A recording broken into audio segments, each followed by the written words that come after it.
Welcome to SVG-TV News for Thursday, April 26, 2018.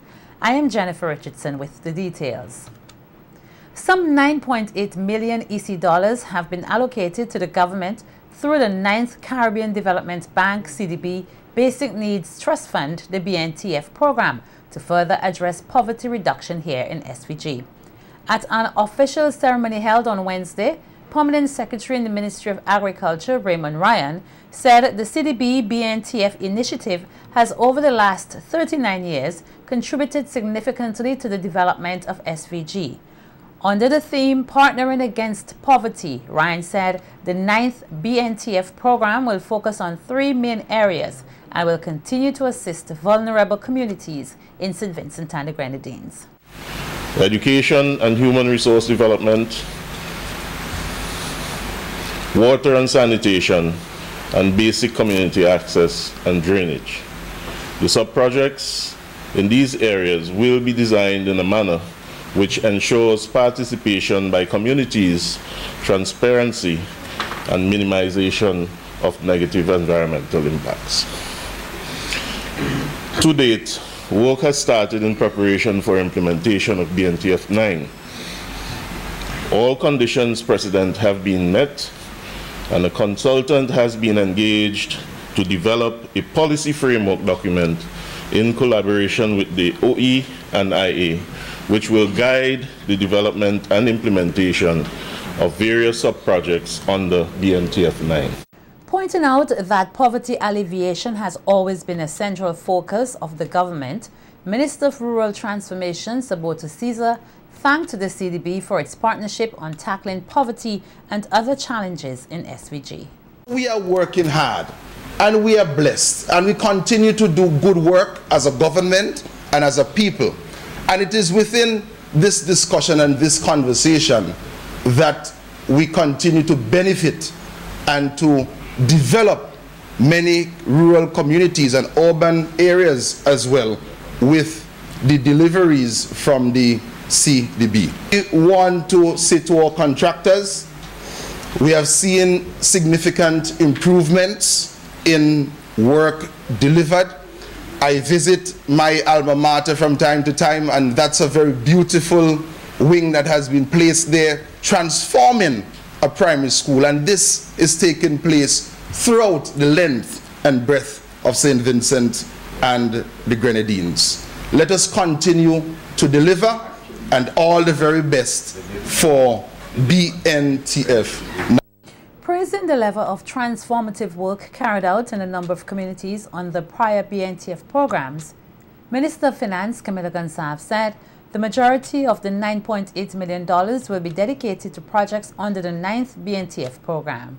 $6.7 million in a small country focused on small, on-the-ground, in-village projects can be very transformative. And so the challenge is for us to target that money in the way that is most effective in that poverty alleviation. The temptation is always to have some massive projects that eat up a lot of the money. But I believe the spirit of the BNTF, even though in this BNTF, in this iteration, they've increased the minimums and they've increased the ceilings or the size of the projects, the spirit of the BNTF historically has been to make transformative change among communities that are seriously impacted by poverty. And that is where we're going and continue to go. The modern medical complex located in Georgetown is on the verge of being opened. The disclosure was made on radio today by Prime Minister and Parliamentary Representative for the area, Dr. Ralph Gonsalves, who said the facility, which will be formally called the Georgetown Hospital and Diagnostic and Wellness Complex, already has facilities in place which can provide services to the public. However, he said that he prefers to have all facilities ready before an official opening. Dialysis facilities are ready. They can open the accident and emergency. I believe that the ICU is ready and operational. I believe also the theater. So central things are ready. It's a good team, and you're going to have 100 and something people working up there now, and rising in a short period of time to about 170, 175. It's a huge facility. So there will be work for Vincentians, plenty work for Vincentians. Oh, Heavenly Father, the vast majority. PM Gonsalves outlined some of the operations expected to be offered at the medical complex. The whole complex is going to involve the Georgetown Clinic, the Smart Hospital, and the Modern Medical. And bear this in mind, the Georgetown Hospital has 25 beds. Modern Medical would have about 40 beds. But the beds for Modern Medical are not for long-stay visitors, for long-stay patients. Because, as I say, it's diagnostic. There's an operating theater. So there'll be a recovery room, there'll be a couple beds, you will stay maybe a night or two. And when you properly stabilize, you will go over to the Georgetown Hospital. The Prime Minister further gave an update on the opening of the Buckament Polyclinic. Into Buckament Polyclinic. What happened is this is the question of the equipment. The tender was launched for the equipment, but a technical error was made on the tender. So the tender obviously would have been unresponsive. So we had to do the whole process over again. But we come into the end of that process. We should be opening not too long from now. That one and the one in Maraqua. With work soon to commence in the Poleyard area at Arnesville, a consultation was held last evening with residents and government officials. The consultation centered on the future implementation of a project aimed at building river defenses at the Waro River and its possible impact on the community. Director of the National Emergency Management Organization, NEMO, Michelle Forbes, says several similar projects have been implemented across SVG to reduce the risk of any hazard during and after a disaster and encourage residents in the area to work together to ensure their own safety. Your community, because at the end of the day, you are the ones who have to identify the problems and actually work together to make things better. Okay? You still care of a house up here, you know, everywhere. Yeah, I mean, plenty of people up here wasn't even I remember in the 80s too, when it break the bank and cross all the flood all the way down there. So right, exactly. So we know what water can do. Water is one of the most powerful forces, and you don't underestimate it. So we need to have measures to really protect the riverbanks and the properties around and your lives and your livelihood. So I really want to thank you for coming out and encourage you to participate in this whole process. Don't be afraid to share your views. Nobody is here to say not to share your views. Share your views and we welcome those interventions, okay? Representative of the Ministry of Finance and Economic Planning, Deanna Ralph, who was on hand to answer some of the questions from the residents, assured them there should be no issue preventing them from seeking a job on the project. For example, when we were working down in Chumaco, persons had to do a test to make sure that they are physically able to perform the task, right? These specifications are not by us. They are by what we were given in terms of the funding to get things done. So therefore, if any man or woman with the right skill, with the right experience and right aptitude apply for a job with a contractor and he has available space, he has a right to take you, right? But we cannot obligate him to say that he must take you, right? But we are hoping and trusting that because it's like, for example, in this case, right, you will meet the requirements, because she always gave you a basket because we would have done in Mexico and Georgia. Right. So we would have done in those areas and persons were able to meet the requirements and get got jobs. So I don't think it would be a difficult situation for you. So it's a matter of applying and... Replying to a question from a resident who feared eviction from the community, Rav said she was unable to answer that question, as her team's main task is to ensure the safety of the residents. We are going to protect life, right? So, my job here is to tell you about the Gabion basket, tell you how the Gabion basket can help you, and tell you how you, now listen to me, how you can use your knowledge of the community and exercise in terms of what you want to do, right? None of us have any rights in terms of saying how long we're going to do anything. So that is not a question for me today. I'm sorry, and none of my team can answer that today. What we know is that we are putting in a Gabion basket for a 20-year, for a flooding 20-year period. One resident of the Poleyard community, as well as lawyer K. Bacchus Batiste, agree that the project is necessary. However, they expressed some concerns. Poleyard people to keep the community clean and stop litter the river, and the basket is very good to keep the land together. Thank you. Hold on, you think the consultation would have helped to alleviate any sort of fears members of the community may have? Yes, please. And you think it's something that is good for the community? Yes, please, sir. Right. It is very good for the community. We need it. All right. Yes, the river defense is necessary. In fact, I myself came here and I've actually said that in some of my speeches, and so it is necessary. So it is a good positive mood. But the concerns of the people, you heard the questions asked, what after the river defense?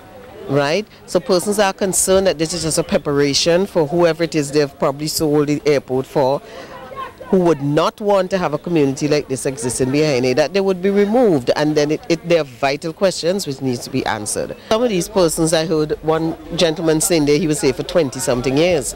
So it is important that they learn that anybody who has been on government land for 30 years and over, whether it is not he himself or through a family line, they can't just move them because the law gives them possession of the land. I have said that before. I know certain persons question it, but that is the law. So in this community where land rights going to become important, I want to make that known again, that if you or your family, you can trace that you have been on government land for over 30 years continuously with no interruption, not paying any rates or taxes, you're entitled to get a deed for it. So they must know.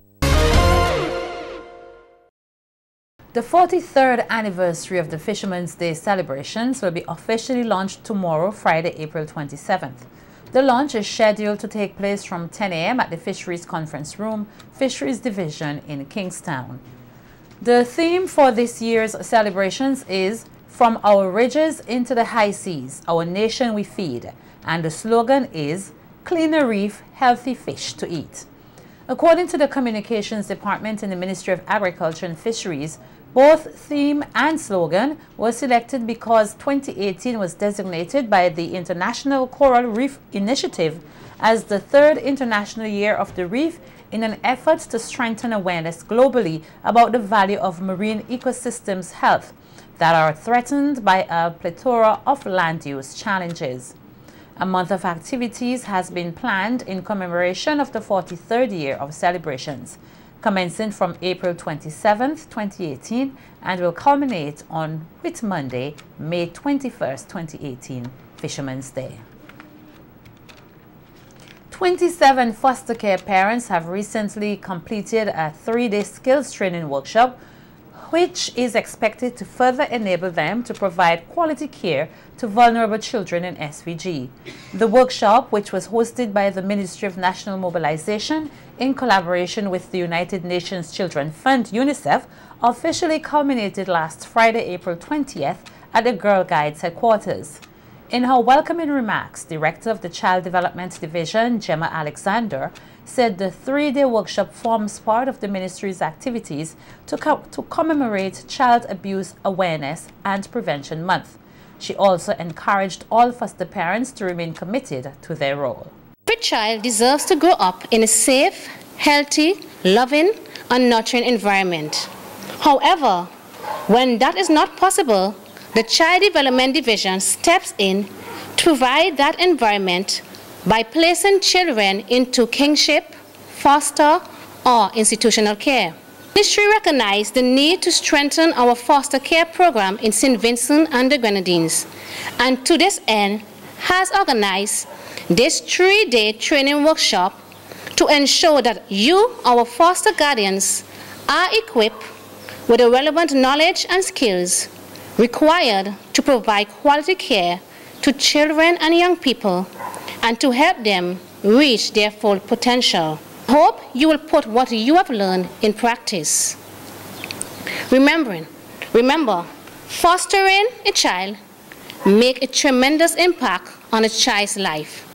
Minister of National Mobilization Frederick Stevenson commended foster parents as well as the Child Care Protection Unit for their work in ensuring that the needs of the nation's vulnerable children are met.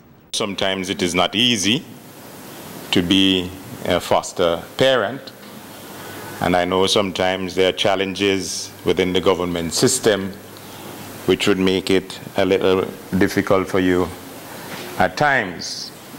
But all in all, your work is never unnoticed. The ministry is always cognizant of the fact that you do a tremendous good job, and we try in every way possible to ensure that you get the continuous training, and together we have to try to help our nation's children to move them to a better way of life.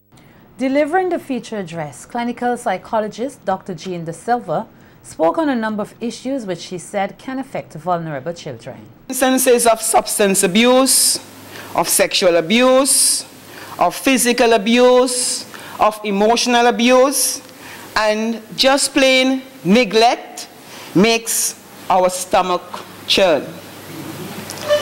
I am well aware that I'm sort of preaching to the converted when I say that for those children who cannot be looked after in their own families, foster care provides the best way for them to experience family life.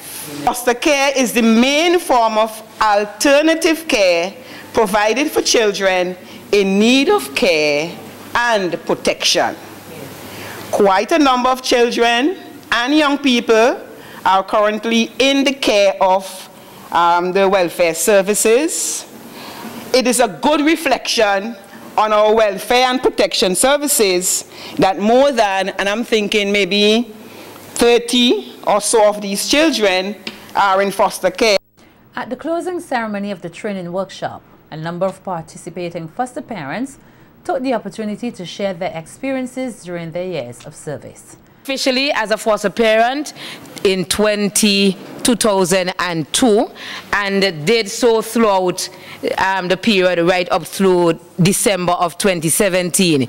Even as she was advancing age, Miss Mona Bramble never said no to us. Even sometimes it was challenging and difficult. She always said, Miss John, I go try, and I love children, and she have always, amidst her limitation, would go the extra mile, make the extra sacrifice to open her heart, open her home to a child who was vulnerable and in need of help. And then your bottom point is here. In a foster mother, it have hiccups, it have challenging, but no one is perfect. I always keep this in mind, to love the child, have patience with the child, and communicate. Let me say that giving foster care to needy or disadvantaged children is an act of patriotism. Now, our willingness to take a strange child into our home and care for that child as our very own flesh and blood, the offspring is a true demonstration of our sincere love for our country and our Vincentian people. I did not call my family, I did not ask my husband if I can take this baby, but my heart went out for the baby and I take that baby. That is 16 years ago. And I just want to give God thanks for him. There are lots of challenges, lots. There are times when I cry. But through it all, I learned to trust in Jesus.